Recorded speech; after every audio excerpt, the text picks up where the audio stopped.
চাঁদপুর ৪ ফরিদগঞ্জ আসনের সংসদ সদস্য পদপ্রার্থী মাওলানা বিল্লাল হোসেন মিয়াজি বলেছেন, ইতিহাসে সুযোগ একবারই আসে।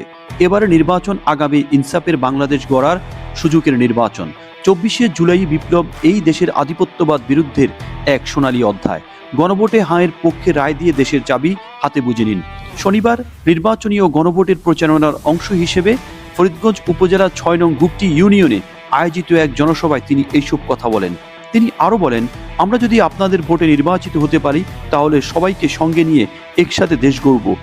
ফরিদগঞ্জের সার্বিক উন্নয়নে সকলের সহযোগিতা নিয়ে কাজ করব, জনগণের নিকট জবাবদিহিতা নিশ্চিত করব এবং সকলের প্রতি ইনসাফ কায়েম করব। আনুষ্ঠানিক প্রচারণার দ্বিতীয় দিনে তিনি ৬ নং গুপ্তি ইউনিয়নের গুপ্তি বাজার, হামসাপুর, ষোলদানা, হুগলি সহ বিভিন্ন এলাকায় পথসভা, গণসংযোগ ও উঠান বৈঠকে অংশগ্রহণ করেন।